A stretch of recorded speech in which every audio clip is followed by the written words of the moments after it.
advantage of the opportunity. But right now is about right now. The Plan B, Ohio State Buckeyes! Give everything you got in your heart to this place. Hey everyone, welcome back to Rushing the Field, presented by Xfinity. He's Joshua Perry. I'm Nicole Auerbach. And Joshua, it's week 13. So much happening in the sport, and really divisive college football playoff rankings, as they tend to be in November. So let's just dive right in and pull up that graphic. So the big storyline all of this week has been about Notre Dame and Miami. We have seen the ACC's official football accounts taking shots at Notre Dame all week and talking about this head-to-head result from week 1, 3-point win for Miami at Miami, and how that needs to matter.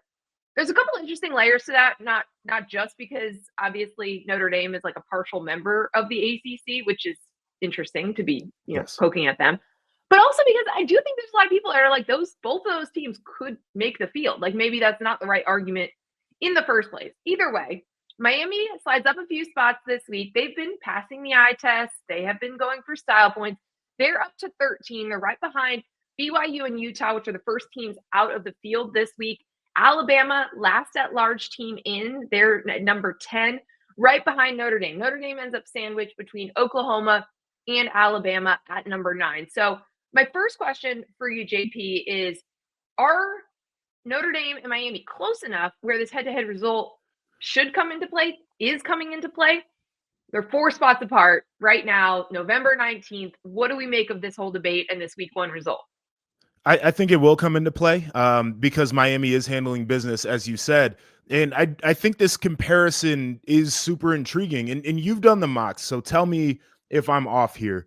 But the idea of comparing this head-to-head result comes into play where you feel like the resumes are comparable, right? And so to me, I didn't like the reasoning that Notre Dame's got better losses, and so that's why we feel strongly about them.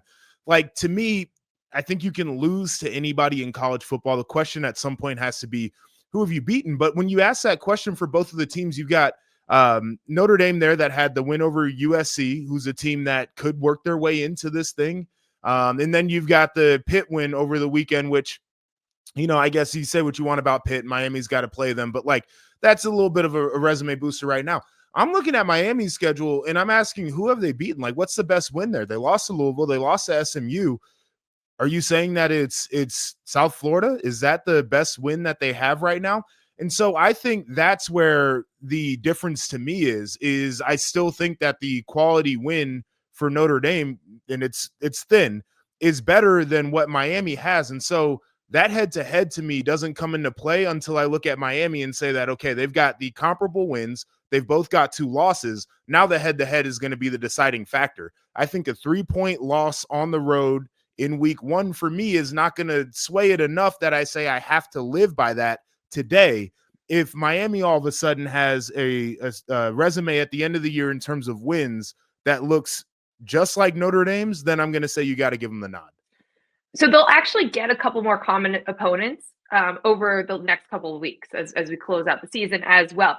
But you're right to bring this up. So we have a new committee chair, Hunter Yurachek from Arkansas.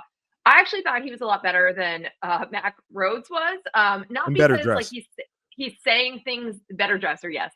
Not because he's saying things that make more sense, but he gave us more to work with here so we can parse through.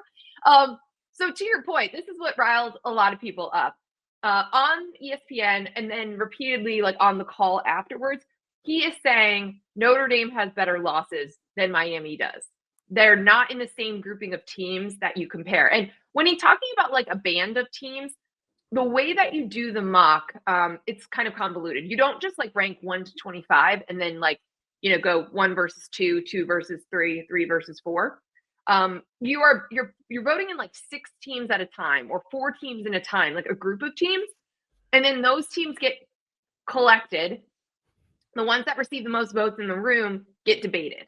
So basically what he is saying is that Notre Dame has been in groupings with other teams. They were in a grouping with Oklahoma and Alabama and Oregon this time.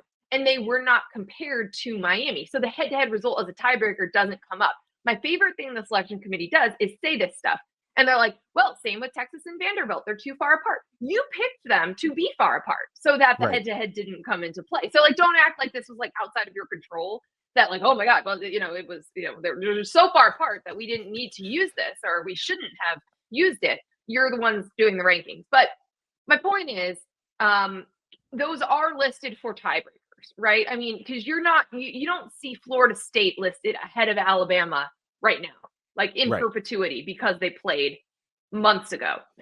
It's when they're like and they're compared. And that's what all the ACC folks and Miami fans, a lot of people would say is like, they're both 10-2. They've played comparable enough schedules. They should be compared. But and listen, I think we need to, again, acknowledge results on the field. But their argument is that these teams are not close enough right now. The way Notre Dame has played since week 1, they really like them. We've been saying this for weeks. They have been complimenting their offense. They've complimented the running backs. They've said the defense has improved. They've said all of those things about Notre Dame. Advanced metrics like Notre Dame more too. Like, there's a lot of different things that come into this play. And I think, they're basically saying, like, we think they're a better team. Now, Miami would have to win a couple more games in November, which is a tall task to ask for Miami, to make this become more of an issue. But I get why people are upset.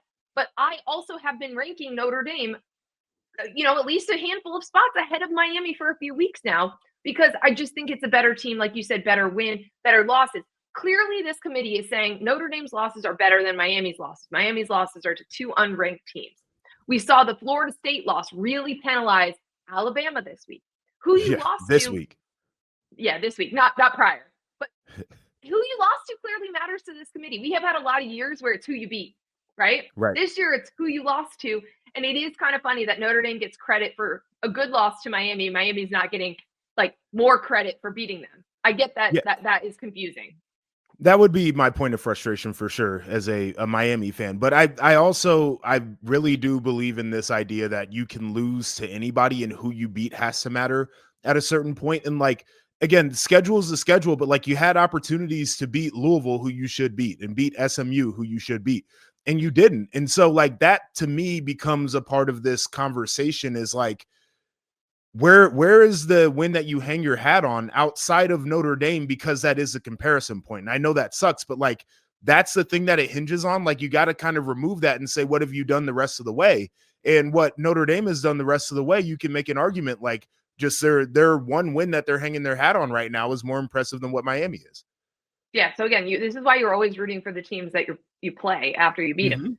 No doubt. That's USC, which is now all the way up to 15 in the rankings. I can't read the little numbers very well. They're in an interesting spot. It is a very interesting spot. Oregon, by the way, is still in there at 7, despite not having a ranked win. And that means that this committee, again, is going, hey, all the teams that have no losses, the teams that have 1 loss, the teams that have 2 losses. So being a 1-loss team, it doesn't matter that much. They're just giving them a lot of the benefit of the doubt. And so that is an interesting case because it does imply that a USC win could have them jump Ole Miss, you would think, but also, or at least open that possibility. But it would be really interesting if they lost this weekend, what would happen to them, how they would be considered without those wins on the resume. I will also note that Tennessee and Missouri don't have any wins over any FBS teams that have 500 or better records. So there are teams in this rankings that are clearly helping boost other resumes. You see Houston and Arizona State sneak in that 20 to 25 range this week. That really helps the Big 12 teams. You see Texas Tech up to 5 this week. By the way, Tulane as the group of 5 team and representative, that was something I projected. This was very debatable. North Texas beat them. And you had Navy just coming off of their win this past week. JMU has had a case, although they only played 1 Power 4 team. They lost to them. I thought the committee would give Tulane credit for playing 3 Power 4 teams and beating 2 of them, and that's exactly what they did. But that's why 20 to 25 really matters, because you see some of those SEC and Big 12 teams that are going to help those resumes. Joshua, let's look at the bracket as well, because I just want to see what jumps out to you about how this all shakes out and the fact that now you've got Georgia up to that 4 spot. So they would be in the first round bye category. Yeah, I mean it's an interesting thing. I've said it for weeks now, but the top of that bracket feels a little bit heavy. Like the Oklahoma Notre Dame game is going to be one that I think people would highly anticipate. It'd be a fun game, and then you go on to play Ohio State, and then the idea that Georgia and Ohio State could play, I think, is something that people are looking forward to. It feels to me like those might be the best two teams right now. The way that Georgia's playing, like I've got to say, after watching them these last 2 weeks, it feels like they're getting closer to that vintage Georgia. They're starting to peak at the right time. And then you get into the grouping of like Miami and Ole Miss. Would love the opportunity to play either one of those teams. Now, Alabama, Oregon, like talent roster wise, I'd want to avoid them. So it's starting to feel a little bit more balanced, although I do feel like the top of the bracket is still a little bit challenging. But as these games start to set up and we can start to imagine what some of these matchups would look like, first round games could be some pretty good ones here. It's going to matter too. You see some of those like the dividing lines, 4 versus 5. 4 gets the home game, 5 gets 12, and we've seen like the revolving door of the group of 5 champions. So that's a pretty good matchup. You get a home game. So that's why it's big that Texas Tech has split up to that spot right now. And then obviously when you look at the bottom part of this graphic we're showing, it says BYU is the first team out, Utah is the second team out. They're ranked 11 and 12. Now, the reason that that's happening, and the reason you see Miami in this graphic, even though they don't have the best path to get to the ACC championship game, is you just put the highest ranked team for the champion spots. Like that's the ACC champion spot.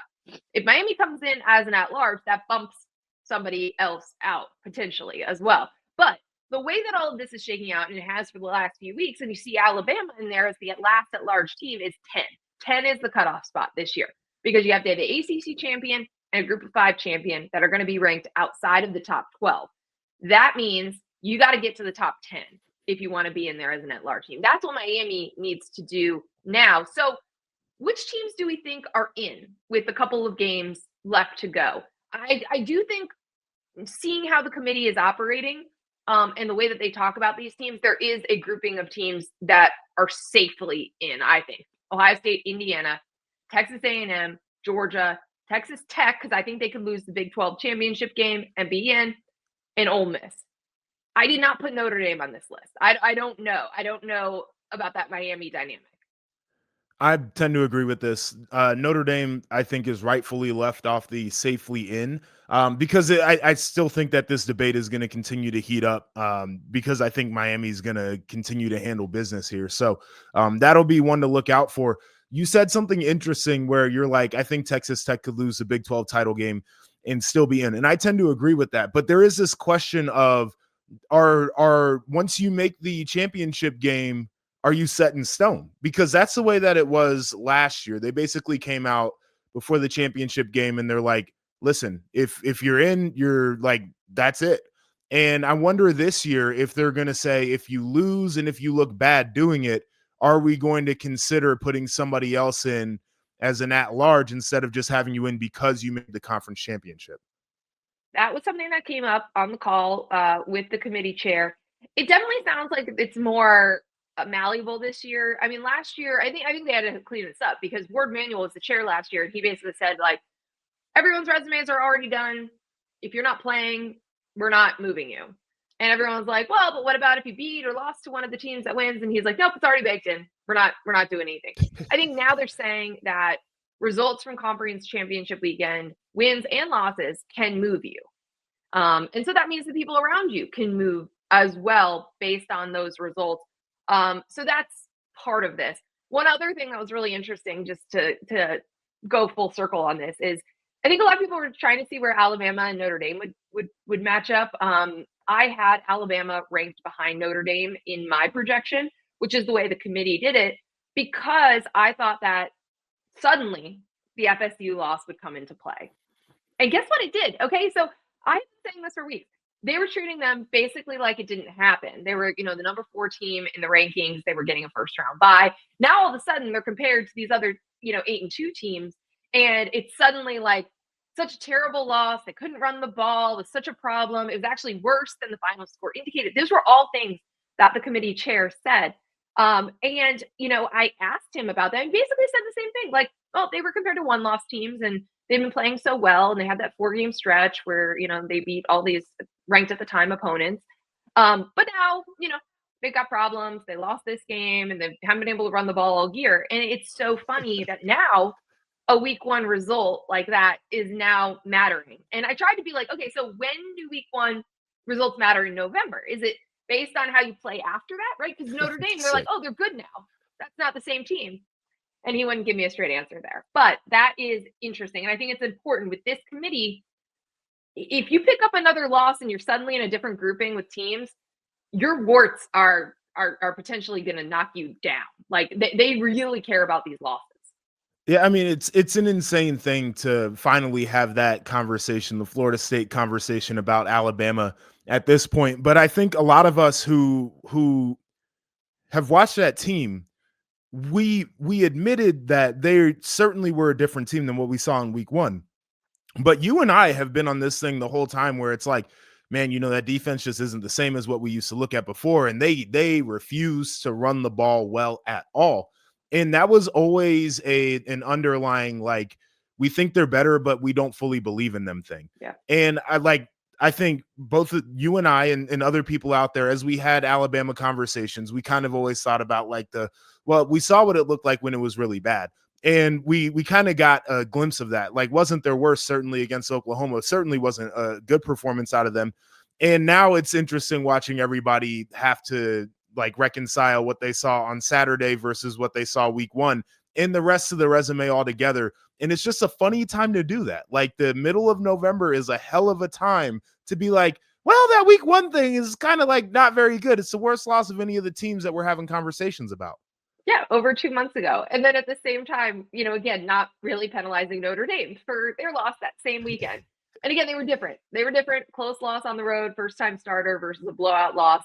It's different, but still very funny. And something to keep an eye on because these things do matter about like ceilings and buffers. If Alabama is able to stay in there as a buffer between Notre Dame and Miami, if Oregon were to lose, do they fall into that range as a buffer, right? Like there's a lot of questions still to come. Joshua, I want to hit on other news from the week. Big news.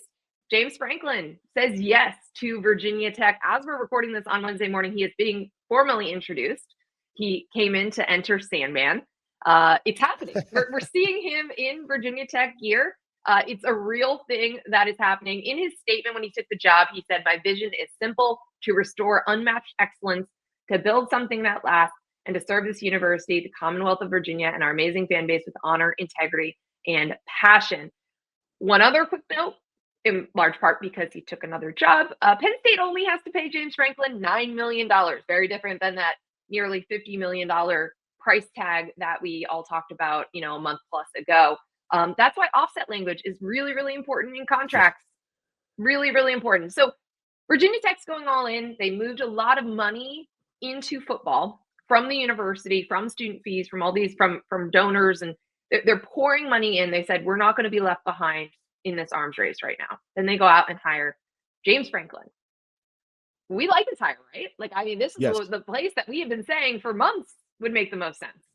Yes, and it's funny because I saw people who were like, oh, like a month ago, everybody was like, oh, you got to get rid of James Franklin and he can't win the big one. And now everybody's celebrating him at Virginia Tech. And yes, because they're programs in very different places. Like I have long said that James Franklin is the guy that I want to build my program. He's one of those guys that fits that mold. He's taken over programs that were not in great situations and he's brought them to winning standards. And I have also said that he's probably not the guy that I want as the get me over the hump to win a championship guy, because he hasn't proven that he can do that.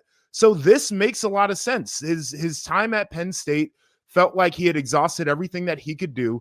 It was time for him to move on. Whether or not it was time for Penn State and what their standards have become is a different conversation, but it was clear that James Franklin was done doing what he could do there. And Virginia Tech gives him an opportunity to lean into the things that he's done really well throughout his career. I'm excited because of the investment that you mentioned. I'm excited because this is a recruiting ground that he knows very well. And I'm excited because there is a viable path through the ACC. Watching what we have watched this year, I believe that James Franklin can get Virginia Tech into the college football playoff by winning an ACC championship. 100% he can do that. Now, there's another side of this that really intrigues the hell out of me. is what does this mean for Penn State? And not for their coaching search. Penn State, 17 players have decommitted from that program. And he's got guys that are going to take visits to Virginia Tech that were committed to Penn State. The portal is going to open, and I listen, he might have half of that roster. Half of Penn State's roster might be at Virginia Tech next year. And then there's the staff question too, where a lot of those guys had worked for him and they liked working for him. They might want to go to work for him there. And the new guy's not going to retain everybody. It's such an intriguing thing on both sides of this, but I think this was the right hire. And we had said that from day one when James Franklin got fired. And I think this is going to have some more ripple effects for Penn State because he's built relationships with players to the point where they're going to want to go to Vatek and play for him. That's something I think that you always have to factor in. Like we've seen coaches take a bunch of players with them. Part of the reason Indiana has been Indiana is because Curt Cignetti brought a bunch of his best JMU players with him. But it feels different when you're bringing players from JMU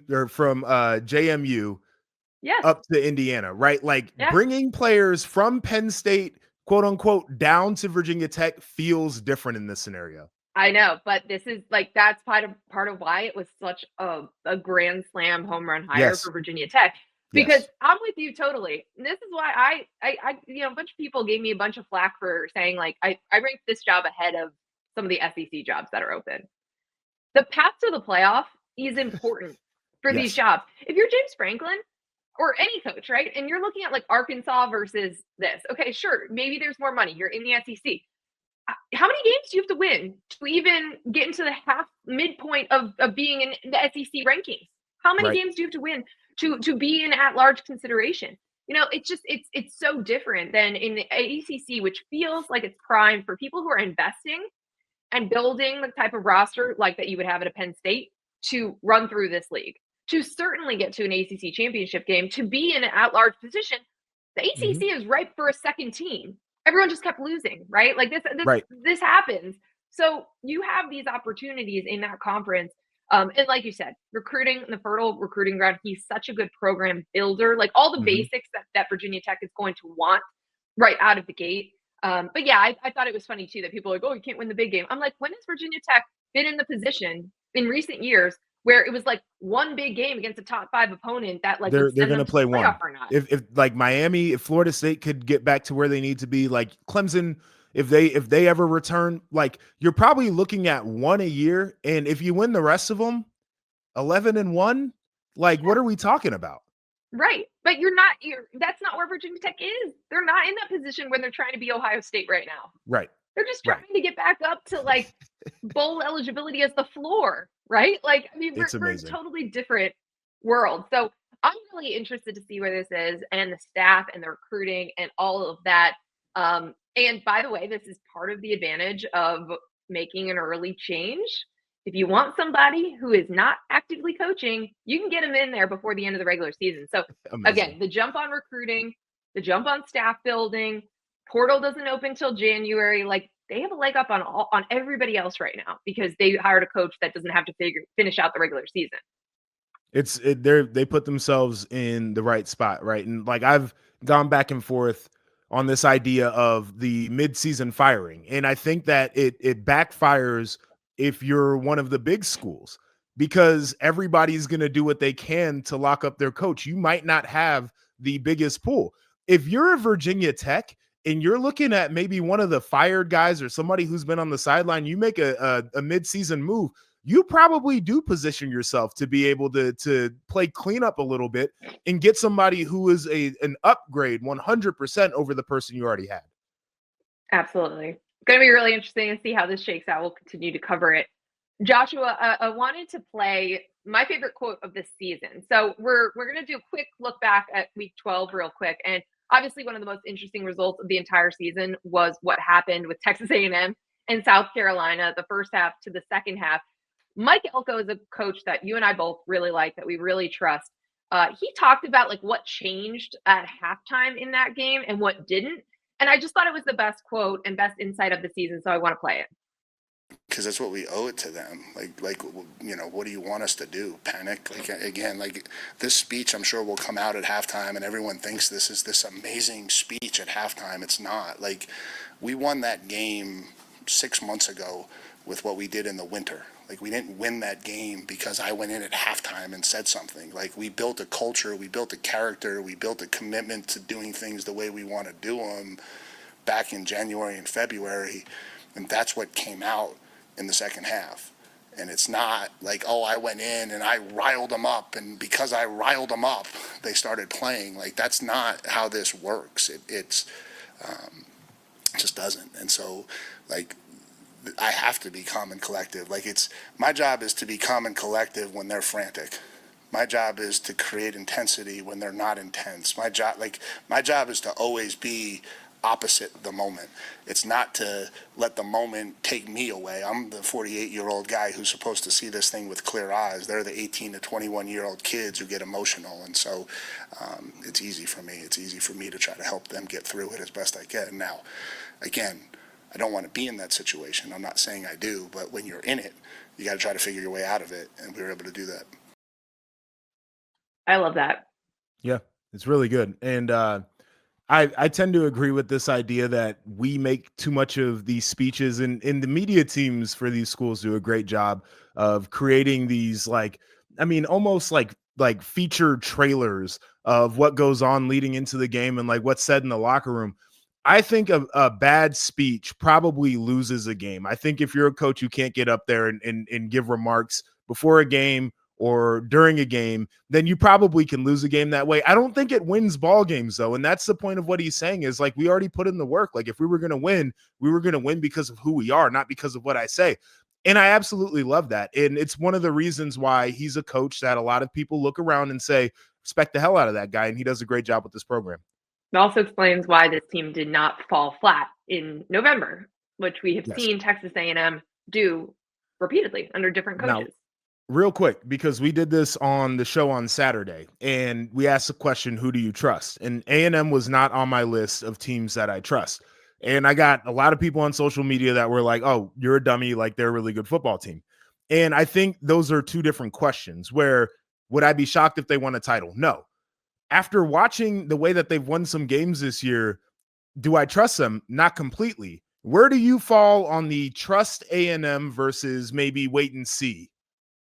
I'm waiting and seeing. I mean, I think a lot of people realize, maybe for the first time, that they haven't beaten anybody in the top half of the SEC.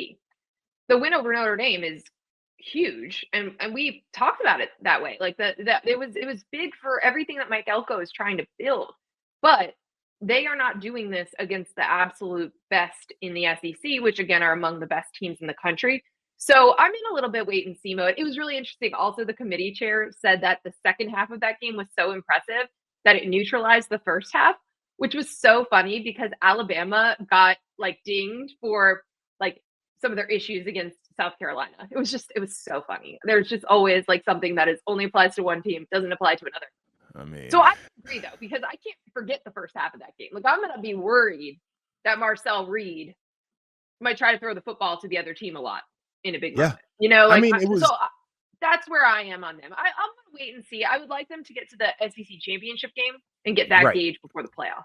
Yeah, I mean, it's not just that game for me, though. It was Auburn and the way they looked in that game. It was their game against Arkansas. And by the way, like, these are teams that have pushed other teams, right? So this is not just an A&M thing, but if we're talking about A&M's ability to win a title, and you're looking at some of the worst teams in the SEC pushing them in close games, like, I think there is a legitimate wait and see on how much we trust them. All right, we have one small bit of amazing and fun news that we need to get to for this episode. You know, honestly, one of my great powers is that I can break news related to the Pop-Tart Bowl. So here it is. We're getting 6 edible mascots at this year's Pop-Tart Bowl. Year number 3. So they gotta up the ante. 3 mascots on each team. Team Sprinkles, Team Swirls. Fans get to vote on which mascot team is sacrificed to Mouth Heaven at the end of the game, the biggest edible mascot sacrifice ever. Also, they are dubbing this game the People's National Championship. Saw that. That's part of the branding this year, which I love. So, you know, it's my favorite bowl game. Can't wait to get there. Can't wait to sacrifice 3 different edible mascots this year. I mean, There's two things to go off of that. Them saying the People's National Championship warms my heart, not because I love the Pop-Tarts Bowl, but I think they're trying to bring focus back on everything that is outside of the college football playoff. And you got to be a little bit hokey to be able to garner the eyes. But to me, it speaks to this idea that like some of these other games are intriguing and they're good matchups and they're going to matter and they're for the people, which I love. Second thing, and this was something that I didn't come up with, but I think it's a very intriguing question to ask. Mouth heaven implies that there is also a mouth hell. So is that like the Duke's mayo when it's getting poured and the coach has it all over their face? Is that mouth hell? It's a good question. It could also just be anything that tastes bad. I saw somebody suggest, is it just like when you get salad without salad dressing and it's just like dry leaves? Yeah, like is that mouth hell? Dry, burnt Thanksgiving turkey, mouth hell. Mouth hell. I think there's a lot of areas that or a lot of things we can put in mouth hell. But yes, I do think the existence of a mouth heaven does imply that there is an equal but opposite. I think that's true. I love it. Look at us. Okay, Joshua, I have one more question for you before we spin ahead and start previewing games for week 13. We were recording during the Georgia-Texas game last week. Georgia just like completely, I would say bulldozed, steamrolled, all of the things for Texas. To the point where even before this question of like, oh, if they beat A&M and they go 9-3, they make the playoff, which I think they fell too far in the rankings to really make that a question. But there were just people being like, you can't lose this type of game this way and be considered a playoff team. But it was because of Georgia doing Georgia things. You said in the last couple of weeks, they're really rounding into form. They're playing like championship football. There was also really interesting comment from Kirby Smart. So I just want to get your reaction to this before we move on. He said a lot of these kids nowadays, they want the check. They don't want physicality. When you have the check and no physicality, you end up with nothing. So you're not just getting checks at our place. We're hitting people. That was the theme of his post game. He doubled down on it this week, that they're going to play physical football and that other places, this is not how they operate. And that guys are a little entitled in other places. I don't know if it's necessarily directly at Texas or directly at guys that have transferred out of Georgia, but it certainly applies that way. And if I'm Steve Sarkisian, I take it that way. Yeah, if I was Sark, I'd be heated about this. And those are guys who obviously know each other, so maybe it wasn't a direct shot at Sark, but it certainly feels that way. I love the quote. I feel like if I was a football coach, that would be my quote. Like, you want checks or do you want to hit people? Like when I played football, one of the reasons I signed up was because I could hit people and not get in trouble. Like there was no check along with it until I became a pro. So I'm totally here with that idea. And there's a mentality around it. Like all these cats are getting paid. He's got highly paid players on his roster, but you have to get them to understand that football is a physical, violent sport and that you have to go out there with the mentality of a gladiator in order to get wins. Now, I think the Texas case at 9-3 intrigues the hell out of me for multiple reasons. Is number one, we've seen teams with really ugly losses get into the college football playoff before. We watched Notre Dame do it last year with probably the worst loss of any team in this era that made it into the playoffs. And then we watched Ohio State lose to a team as a 3-touchdown favorite at home that they had no business losing to. Those teams played in the national championship. Which team was that? Who did Ohio State lose to? You know who they lost to. Okay. I don't have to say it. We all know. We all know. Anyway, the idea that they got blown out by a Georgia team to me isn't disqualifying on its own. And if they beat A&M, who we're saying is the number 3 team in the country, and we've said that since these rankings have come out, I think there should be a stronger case. But here's the thing. Go ahead. They're at 17 right now, though. I'm not arguing with where they're at, and I'm not arguing whether or not 10. I'm not arguing whether or not they should be in, but my case is that if you're Texas, you would be in at 10-2. You played Ohio State in the non-con. You have Ohio State, Michigan, and Notre Dame in future years in the non-con. And if playing Ohio State week 1 is going to be the reason, because that's the only game you got to choose, is going to be the reason that you don't make it, I'm never doing that again. Never doing it again. So I understand that argument. And I also think that Miami fans are thinking about this because They they're should saying we're not even getting credit for winning a game that we went do out what and Indiana scheduled. did last year. Right? I Like get it. that's part of the reason people tried to tell me that this postseason format was better than what we had done in the past is because you could lose a game like that. You could lose a game to Ohio State in week 1. And if you did what you needed to do in conference, if you're a 2-loss conference team in the SEC, you figure that you would be in. And that's going to be the thing that holds you out. Like, absolutely, I'm never doing that again.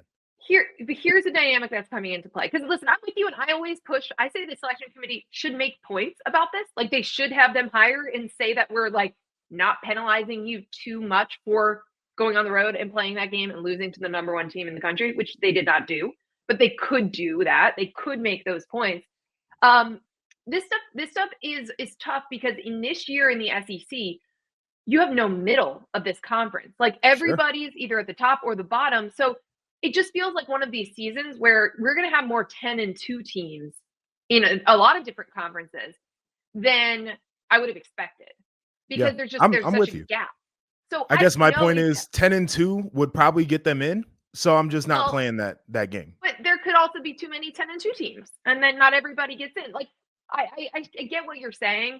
And the way to do that is to treat that loss like a half of a loss, or like just like discredit it in some capacity, or say like they played them better than anybody else has, whatever you need to do. That's why I was surprised that they went all the way down to 17. I actually thought their win over Vanderbilt would have been the backstop. So I thought that they'd be That's like what I was in that thinking 13-14 range. And that is much closer to making this thing as a 9-3 team. By the way, think about, well, I'm gonna keep it. I'm gonna wait because I don't want to spoil my Imagine That. Okay. Should we go into Imagine That? I think we should go right into it. Okay. All right. It's time for Imagine That, presented by Xfinity. Do you want me to go with mine too? Because mine's similar. You want to go first? Yes. Yeah, I'll go, and then we can kind of meld them together. But it's the 10-2 thing that you talked about exactly. Like I see that issue coming. There are going to be many teams that are sitting there at 10-2. So imagine that Oregon, USC, Miami, Notre Dame, Oklahoma, Alabama, Vanderbilt all finished 10-2, and then you have the Texas at 9-3 also sitting right there. This is a scenario where I think people riot because we just talked about the Texas Vanderbilt thing. So imagine if Vanderbilt actually gets in as a 10-2, which I don't think they would in this scenario, but you're Texas and you're like, we beat them. We beat that team and we handled them. They had a good fourth quarter. We handled that team. Like people would be going insane. Oklahoma in there, Texas. We handled them. We beat Oklahoma. Then you're Oregon. You're sitting there. You're at 10-2. I can't help what my schedule is. Like, sorry, I can't help it. But you don't have any good wins. They're going to feel a way about that. Like there are so many teams that if they got left out in that scenario, is USC too far back right now that their win over Oregon, if it's a close win, kind of sloppy, people might try to say like, oh, you know, those teams are equal. What do you do about that? Like there are so many scenarios that come into play. We talked about the Miami Notre Dame thing. It's wild. I'm not going to cry over spilt milk. Like if you're on the outside looking in as a 10-2, or specifically for Texas as a 9-3, even though I just made their case, like you're not going to see tears out of me. There are too many damn teams getting in this thing in the first place. But I think that there is a scenario legitimately where you have fan bases that are going to try to storm the CFP meeting room because their team got left out with a solid resume that in most years you feel like they're automatically in. Well, and I will say Texas fans will be a lot closer to Dallas to get there, to storm the CFP meeting room and the Gaylord Texan that they do all those things. My Imagine That is very similar. So I think basically what our Imagine That's this week are like the riot theory. Yes. What will cause people to riot? What will cause people to lose trust in the CFP and its selection committee the most? And it is about ignoring on the field results. So your example was about ignoring on the field results. I'm saying Miami is going to continue to win, and they're going to win big. They're going to get their style points. They're going to pass the eye test, and they're going to have a compelling at-large case. That is the nightmare scenario here if you're on the selection committee. That is what makes your decision very, very difficult.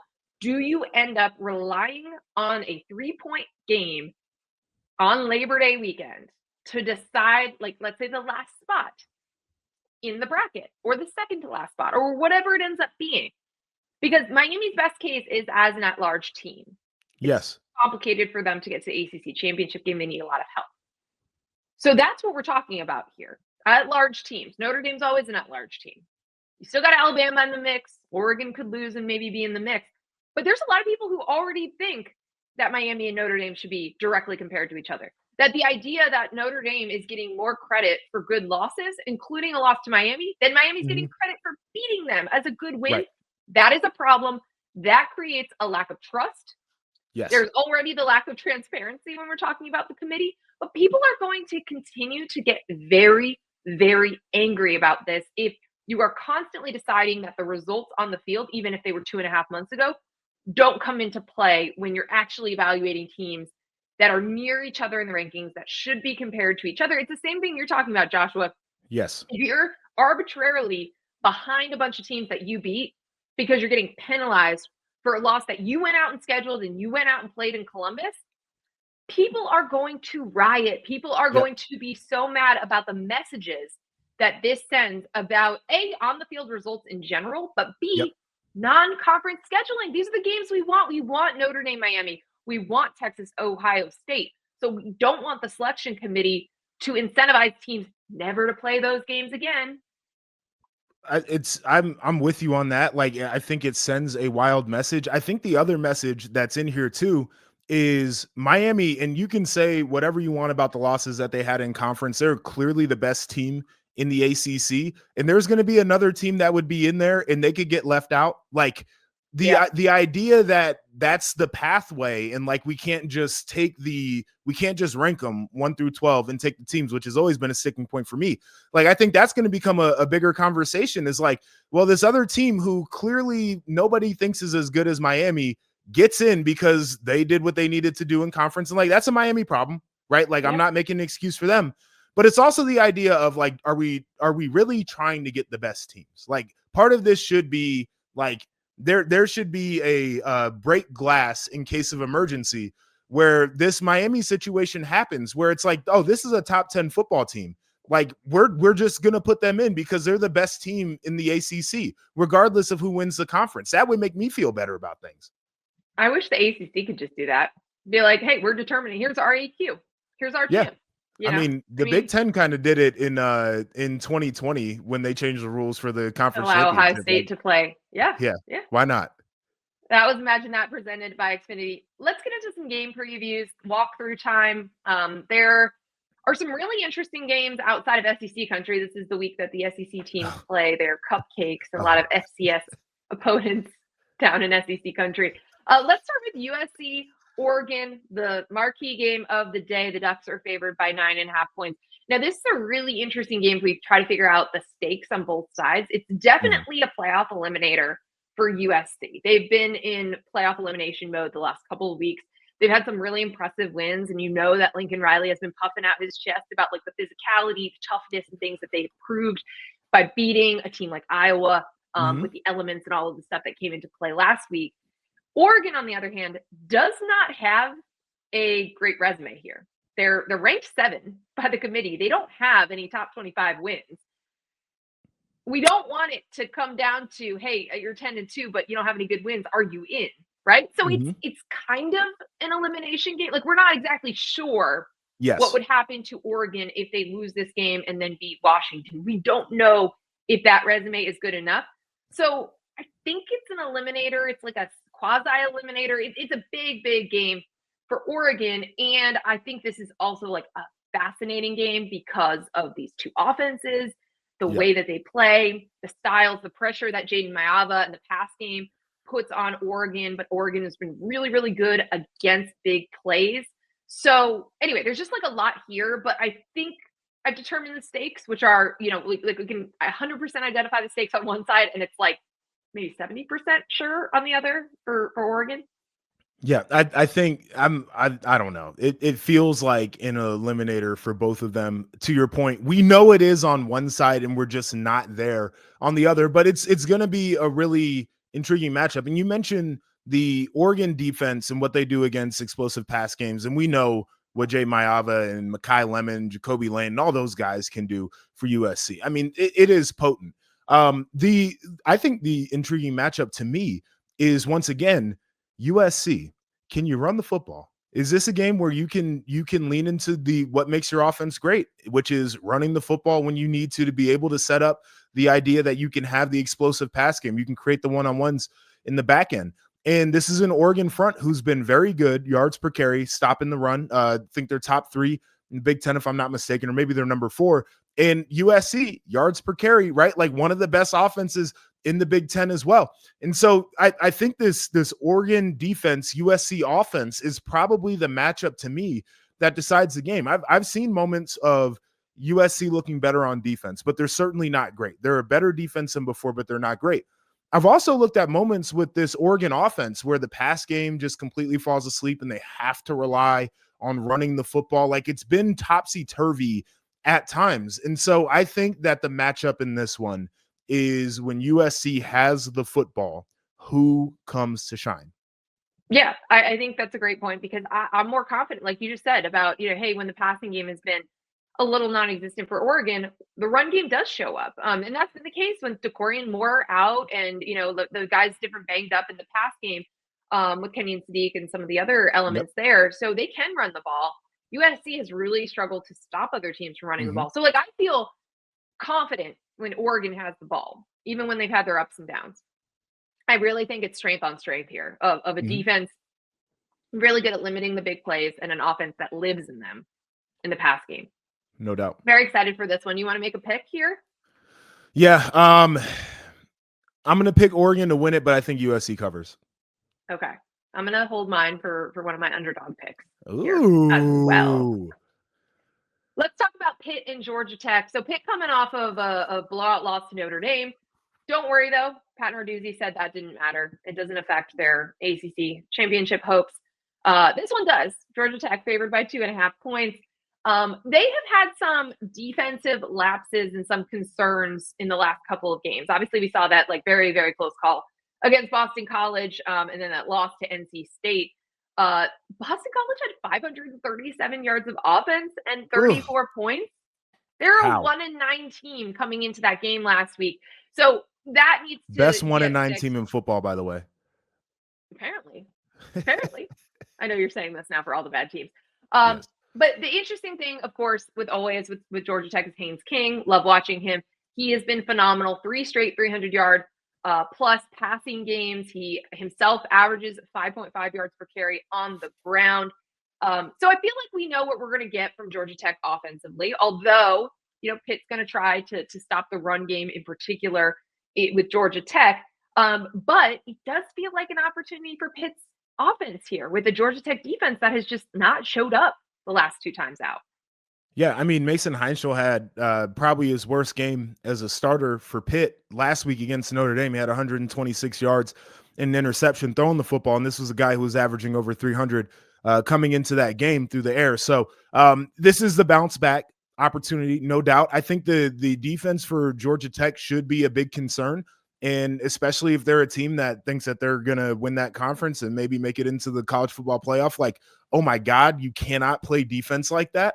But I will say this is the one thing to me that has kind of changed the thought process on this team is when Haynes King can drop back and throw the football. Now you feel like they're a much more difficult offense to defend. You feel like his availability you feel much better about because he's probably not taking as many hits when the pass game is clicking.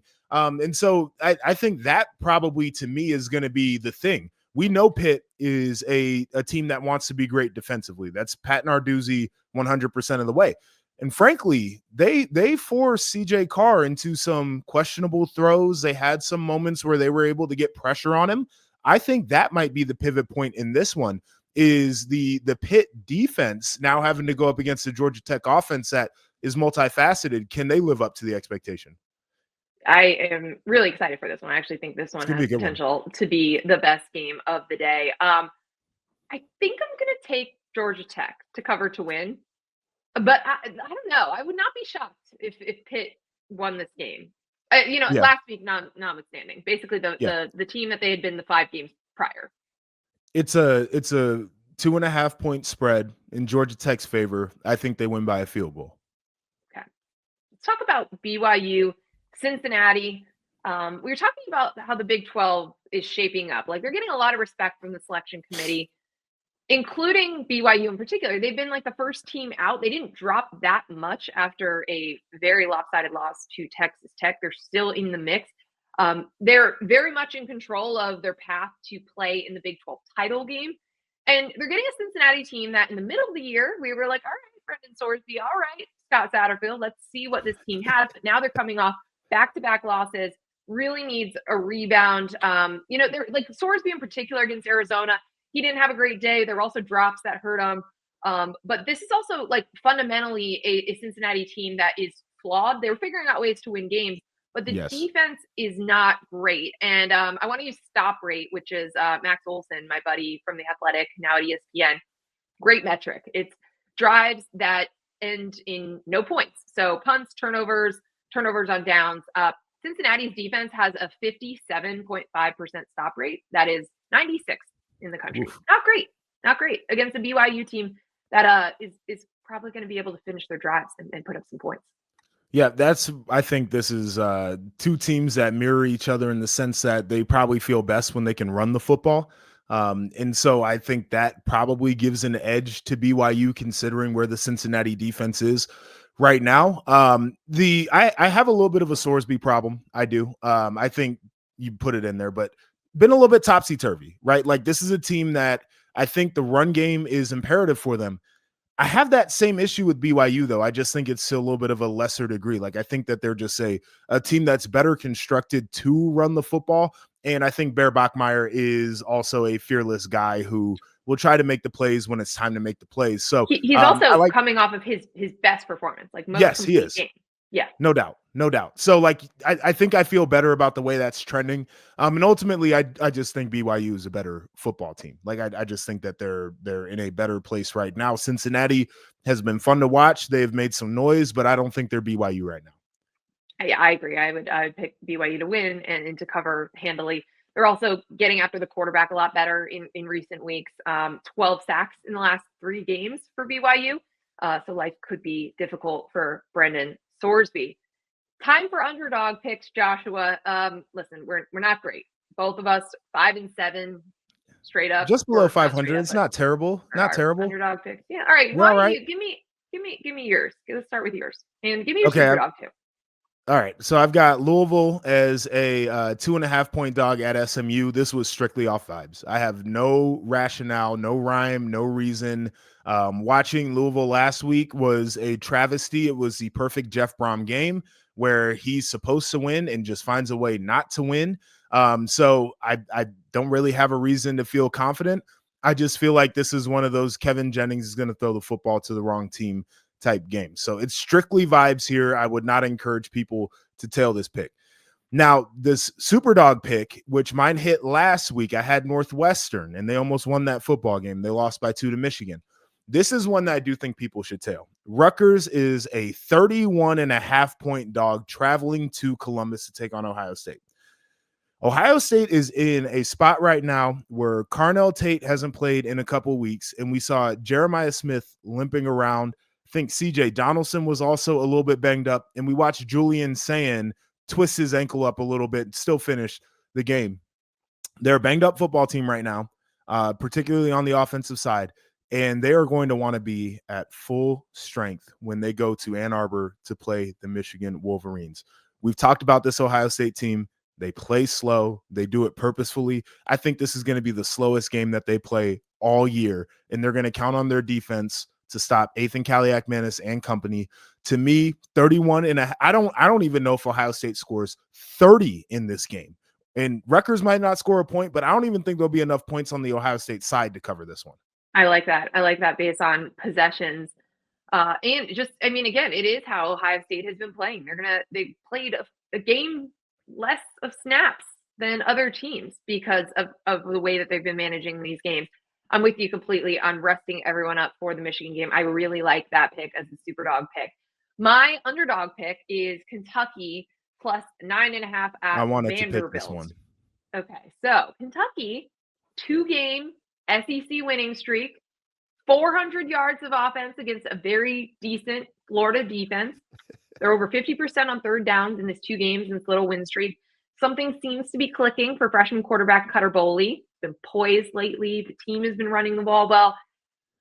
Feels like we got one team that's trending in one direction, and Vanderbilt maybe peaked earlier this season. This could knock them out fully of the playoff conversation. I know that they're probably looking ahead a little bit to Tennessee as their season finale. Feels like a good opportunity. Kentucky might win outright, but I'm definitely having them to cover the 9.5 points here. I'm with you on all the football reasons, and I'll add this on top is I saw a video of Diego Pavia dancing, and that just turned me off of Vanderbilt. True. You hate dancing I was going videos. to fade them at that point. They're done. Okay. All right. So that's the regular pick. Wait, did I? Oh no, my Superdog pick is also, it went under 10. Okay. Or maybe I just didn't look at this closely enough. You'll be all right. We'll all right. roll I with have this one, two 9.5 point dogs. So, okay. It's on the cut line. USC to cover 9.5 points at Oregon. You said this too. This feels like it's going to be a close game. I mean, like USC has shown us a lot this season. They have been so much better in close games. They've been so much better physically against these Big Ten teams. I know we always talk about like, oh, can USC like play Big Ten football? Like this was such a big storyline with like Riley and when they joined the conference.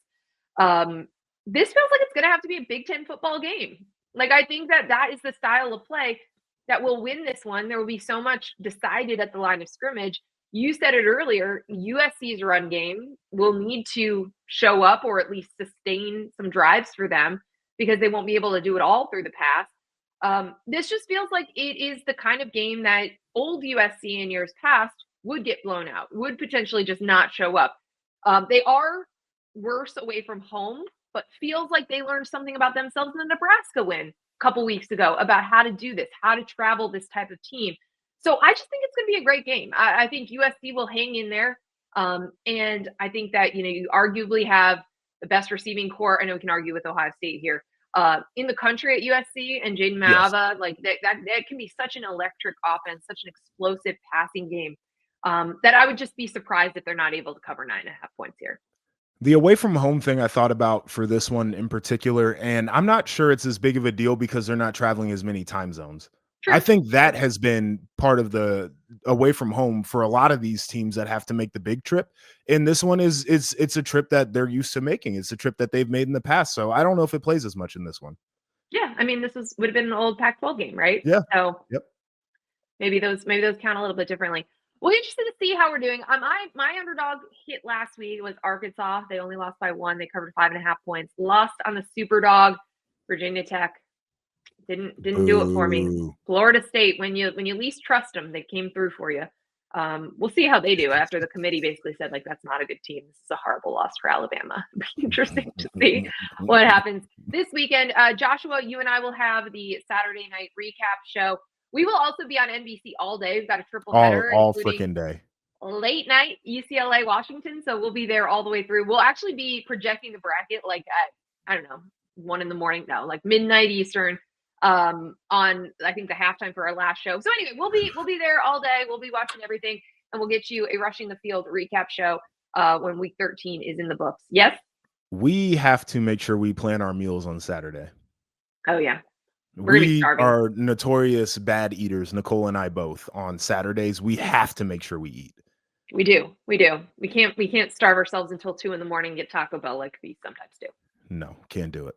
Bad habit. All right, we will have more this weekend.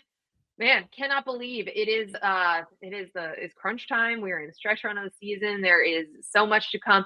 And we will have an episode next week for Thanksgiving. It will just be earlier in the week, so you can listen to it while you're in transit, while you're going to visit family, whatever your Thanksgiving plans are. And again, we'll of course have the weekend recap as well. So just for planning purposes, there will still be episodes coming your way for Rushing the Field, presented by Xfinity. He's Joshua Perry. I'm Nicole Auerbach. We'll see you this weekend. Enjoy the action. Cannot believe only 2 weeks left of regular season football. We'll talk to you soon.